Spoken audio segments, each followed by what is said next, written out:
Hasbunallah wa ni'mal wakil, ni'mal maula wa ni'man nasir. Hasbunallah wa ni'mal wakil, ni'mal maula wa ni'man nasir. Hasbunallah wa ni'mal wakil, ni'mal maula wa ni'man nasir. Hasbunallah wa ni'mal wakil, ni'mal maula wa ni'man nasir. Hasbunallah wa ni'mal wakil, ni'mal maula wa ni'man nasir. Kalau udah kita berikhtiar, kita sudah berusaha, tawakal kepada Allah sambil bilang hasbunallah wa ni'mal wakil, ni'mal maula wa ni'man nasir. Jadi jangan putus asa. Putus sendal, putus asa. Nggak boleh putus asa. Bedanya orang beriman sama yang nggak beriman adalah orang beriman nggak pernah putus asa. Yakin selalu ada harapan. Ya, yakin ada harapan. Baik, langsung kita akan berikan kesempatan sama ibu-ibu, bapak-bapak untuk bertanya. Silakan angkat tangannya, silakan. Oke, banyak nih. Saya kasih 3 kesempatan, ibu dulu yang pertama. Habis ini bapak-bapak ya Pak. Oke, silakan Bu. Assalamualaikum warahmatullahi wabarakatuh. Waalaikumsalam warahmatullahi wabarakatuh. Saya Ibu Nunung, perwakilan dari MT Raudatul Jannah. Ya. Saya ingin menanyakan Ustadz, saya punya teman. Gitu. Teman ini selalu berkeluh kesah tentang meratapi kesedihannya. Gitu. Okay. Kita sebagai teman, bagaimana caranya, bukannya kita mau mengguruin gitu Ustadz, karena kita belum tentu juga baik gitu ya Ustadz ya. Bagaimana caranya kita untuk menyampaikan kepada teman kita itu untuk ya jangan meratapin kesedihan tersebut gitu loh, kesedihan terus-terusan. Oh, iya. Mungkin itu aja, mungkin Habib ya. Iya Habib, ya, Habib. baik silakan. Ya. Ngelihat abis Habib ngeliatin mulu, ya udah Habib aja yang nanya, dia akan jawabnya. Ya. Makasih mungkin itu Bu. saja, Ya. makasih. Assalamualaikum warahmatullahi wabarakatuh. Waalaikumsalam. Bentar Beb. Ibu namanya siapa Ibu? Ibu Nunung? Andrenya mana? Silakan ya Habibi Al-Afu, silakan Habib. Betul. Baik, ada seorang ulama itu mengatakan ketika seseorang selalu menggerutu kepada temannya, itu diibaratkan seakan-akan dia itu menyalahkan Allah, ngaduin Allah sama temannya. Orang yang selalu meratapin, menggerutu, sebentar curhat, sebentar curhat, ya. Tak lagi ntar apa statusnya kepala pusing apa? Ya, artinya seakan-akan ulama mengatakan dia itu mengeluhkan Allah kepada temannya. Sampai dikatakan sama Nabi, laisa minna, bukan daripada golongan kami, kata Rasul SAW, orang yang selalu mengeluh. Itu bukan daripada golongan kami, kata Rasul SAW. Kalau dikatakan bagaimana sih caranya itu untuk mengatasi orang yang selalu mengeluh? Ingatin dia sama Allah. Dia boleh ngeluh tapi ngeluhnya sama Allah. Bukan berarti Bu, jangan salah, bukan berarti kita ini tidak boleh curhat sama teman. Kita ini boleh curhat sama teman untuk mencari solusi tapi bukan ngeluh. Setiap ketemu beda tuh, curhat mencari solusi sama ngeluh setiap hari. Kadang-kadang yang diceritain itu lagi, bolak-balik itu lagi. Nanti yang tahun 45 keluar lagi.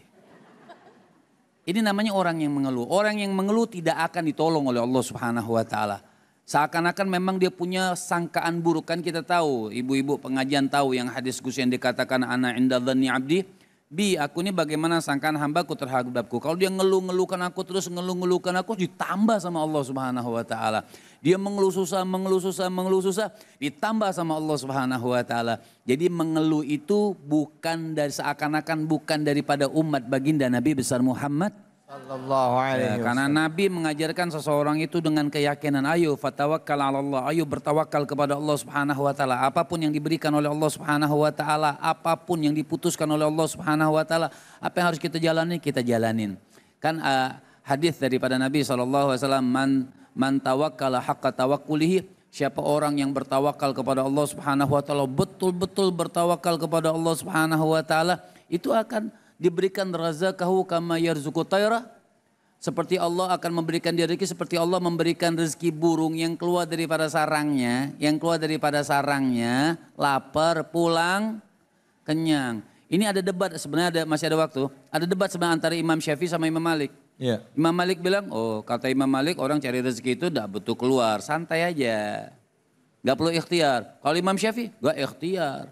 Kata Imam Syafi'i seandainya burung itu, ngomong sama Imam Malik. Seandainya ini imam sama imam nih. Ya, imam sama imam nanti kita sambung. Di belakang udah begini-begini, habis.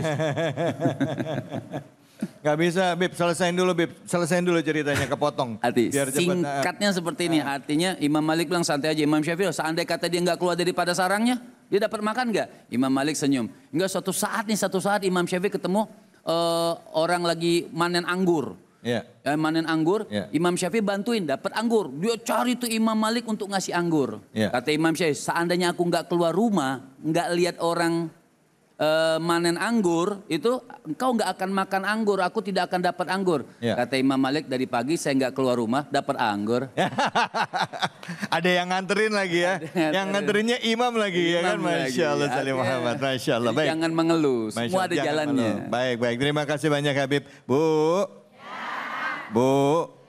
Kasih cerita tadi, yakin langsung temen ibu gak bakal ngeluh lagi, insya Allah. Amin ya Rabbal Alamin. Silakan angkat tangan bapak-bapaknya. Bapak-bapak, iya tadi silakan bapak angkat. Langsung nama dan pertanyaannya Pak. Bismillahirrahmanirrahim. Assalamualaikum warahmatullahi wabarakatuh. Waalaikumsalam warahmatullahi wabarakatuh. Nama saya Nailul Hisan. Siapa Pak? Nailul Hisan. Nailul. Iya Pak. Pak Nailul, silakan Pak. Dari pengurus DKM juga Pak. Siap, makasih Pak. Ya, pertanyaan kami terkait dengan diskusi-diskusi yang terjadi di masyarakat saat ini adalah mengenai kesehatan mental. Oh iya. Nah, dalam hal ini ada yang untuk menyelesaikannya itu datang ke atau psikiater. Menurut Ustadz bagaimana mengenai hal ini Ustadz? Oh, iya. Terima kasih Ustadz. Assalamualaikum warahmatullahi wabarakatuh. Waalaikumsalam warahmatullahi wabarakatuh. Saya kira lagi ngomongin diskusi yang lagi hangat tentang ijazah, nggak taunya tentang itu tadi ya. Ya, silakan. Enggak, aneh nanya, iya kan? Lagi rame kan itu. Silakan Ustaz, silakan Ustaz. Udah serius amat sih, iya kan? Ustaz. Silakan tentang itu ya, kesehatan mental ya. Kesehatan mental, bukan yang tadi, bukan itu. Ya, baik. Ini Masya Allah ya. Bagaimana kalau kita curhat ke psikolog ya? Ini luar biasa Pak Ihsan ya pertanyaannya. Baik. Bismillahirrahmanirrahim. Bahwa psikologi itu adalah suatu perangkat ilmu yang digunakan oleh para orang yang ahli psikolog untuk meneliti mental daripada suatu seseorang. Ya. Dan psikologi adalah ilmu yang memang sebutannya itu baru.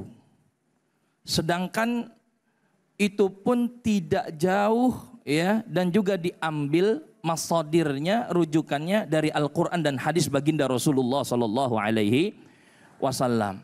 Maka kalaulah ada orang yang mungkin dia ingin berkaca dalam hal ini mungkin. Karena orang kadang ada yang pandai berkaca, ada juga orang yang tidak pandai berkaca. Maksudnya apa? Orang yang pandai berkaca, dia akan bisa melihat titik mana kekurangan di dalam dirinya. Namun orang yang tidak pandai berkaca, dia akan sulit melihat kekurangan dalam dirinya. Yang ada bahwa dirinya sempurna, cantik, baby-baby, sweetie-sweetie. Menganggap dirinya lebih daripada orang lain. Menganggap dirinya cantik walaupun umurnya udah 75. Iya. Gitu Bebe. Iya, betul. NPD. Iya betul.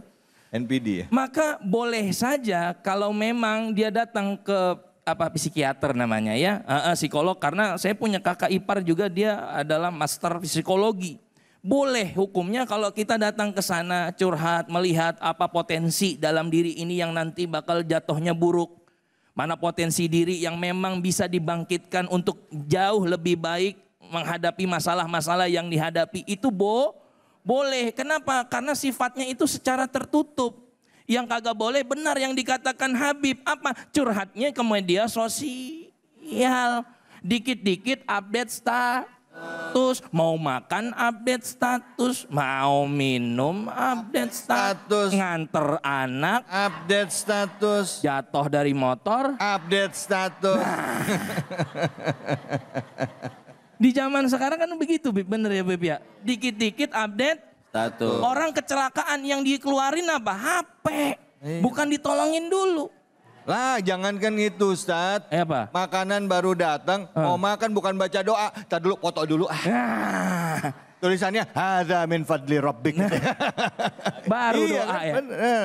Iya, padahal coba, udah ada ayatnya diajarkan oleh para nabi-nabi. Ada salah satu surah. Qala innama ashku bathi wa huzni ila Allah.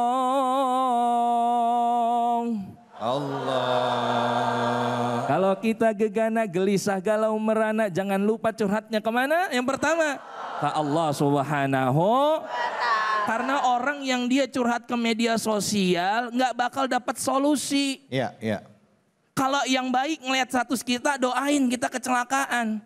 Coba kalau yang enggak, punten. Begitu jatuh dari motor update status, yang nggak suka dari kita apa? Syukur, rasa, nggak sekalian katanya kelindes beca. Iya. Artinya psikolog itu kan belajarnya nggak jauh juga dari agama. Betul. Cuman permasalahan yang besar, kenapa bayar psikolog lebih mahal dari ustadz? Ya. Saya pulang dulu ya. Aduh, ada yang curcol juga di sini. Bib, terima kasih. Jadi boleh ya, apalagi yang bagus itu kita ambil adalah psikologi Islam. Psikologi Islam. Kalau kita curhat kemudian mengaca diri kepada psikologi Islam, insya Allah merujuknya kepada Al-Quran dan hadis, kepada alim ulama, insya Allah kita diberikan bimbingan jalan yang lurus karena kita mencari hidayah Allah Subhanahu wa Ta'ala. Amin ya Rabbal Alamin. Bu, Pak. Bahkan setiap penyakit fisik yang kita terima atau yang saat ini kita alami itu diduga keras berhubungan dengan masalah psikologi. Ya, kadangkala stres berlebihan, kekhawatiran berlebihan, takut akan masa depan, khawatir dan sedih terhadap masa lalu dan gak bisa move on di masa sekarang. Ada yang begitu ada? Mana orangnya? Move on ya? Nggak bisa move on. Move on tuh bukan obat ini. Roll on itu. Silakan, ada lagi pertanyaan, silakan. Gimana? Angkat tangannya dulu, angkat tangan. Iya, silakan Ibu. Assalamualaikum warahmatullahi wabarakatuh. Waalaikumsalam warahmatullahi Perkenalkan Pak Ustadz Habib, nama saya Multazama dari MTS Zikro. Mungkin pertanyaan ini kami tuju kepada Habib. Habib, kita tahu sholat itu tidak bisa kita tinggalkan, wajib bagi semua. Tapi gimana hukumnya kalau kita punya saudara yang sakit Alzheimer, suka pelupa itu Pak Ustadz. Iya. Terus sikap kita sebagai saudara gimana mengingatkan mereka? Hanya sekian, Assalamualaikum warahmatullahi wabarakatuh. Waalaikumsalam. Alzheimer kan pelupa ya, bukan lupa, kadang-kadang benar-benar nggak ingat sama sekali, benar-benar nggak tahu sama orang aja nggak ingat. Apa namanya? Alzheimer. Alzheimer. Ya, pokoknya itu dah. Ya. Apa tadi? Alzheimer. Oh, nanya lagi. Lupa tuh bisa nggak disama dengan pikun? Yes. Iya kayak pikun. Oke, dalam hukum fikih sekarang.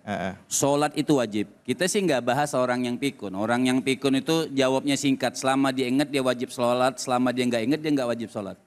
Permasalahannya yang ingat nggak sholat. Iya. Kalau Alzheimer tuh sebenarnya nggak perlu bahasan artinya. Iya. Orang lupa nih dia, maksudnya dia memang pikun, selama dia pikun nggak ada kewajiban. Seperti dianggap gila. Rufi al-Ghalam, terangkat dia punya pulpennya. Ini bukan jadi orang gila ya Bu ya, tapi bukan. hukumnya Dihukumkan, itu bukan orang tidak gila. ada kewajiban gugur gitu ya. Bib, ya. Selama dia nggak inget, betul-betul hilang ingatan. Sama seperti orang yang ada wudhu. Ketika dia ada wudhu, hilang tiba-tiba walaupun cuma 1-2 detik hilang ingatan, maka batal wudhunya. Oh, jangan panjang-panjang wudhunya. Sama orang ketika kayak tidur. Kita kan tidur. Walaupun cuma dalam mazhab Imam Syafi'i cuma les, gitu kan. Tapi les, tidur bukan ngantuk ya. Ibu tahu nggak bedanya tidur sama ngantuk? Ngantuk gini Ustaz, ngantuk. Dalam si kitab Safina ada. Ada apa-apa? Kalau tidur, la yasma wa la yafham. Orang tidur dia nggak dengar, dia nggak paham. Itu tidur. Tapi kalau ngantuk, dengar nggak paham-paham. Bib, sama satu lagi. Apa? Orang yang tidur, ngimpi. Oh iya. Artinya selama dia lupa maka dia, artinya selama dia pikun ya. Selama dia pikun maka tidak terhitung dia wajib sholat. Tapi ketika dia ingat pada saat itu dia wajib sholat ketika sudah masuk waktunya. Nah permasalahannya juga sekarang nih yang sehat tidak mau sholat. Dikatakan mau kita punya dunia beserta isinya lagi. Gak sholat tidak ada manfaatnya. Oh gitu, baik. Bib, ini kadang-kala maaf ya, ada orang yang sudah sepuh ya, ingetnya dia udah sholat zuhur. Terus dia jalan lagi, aku belum sholat zuhur, diambil wudhu lagi, sholat lagi. Karena memang kebiasaan kan, tapi keingetnya belum sholat, dia berulang-ulang sholat. Gimana caranya itu? Bib? Itu masih bagus, Ya. Masalahnya yang dia ingat udah sholat aja. Tapi dia nggak sholat-sholat ya gitu. Tapi Bib, kayak Gak apa-apa, jadi ya jatuhnya Bib sunnah, ya. jatuh ibadah. Gak apa-apa ya, jadi ibadah ya, gak apa-apa ya. Cuman ibunya mesti sabar aja nemenin ya Bu ya. Bu,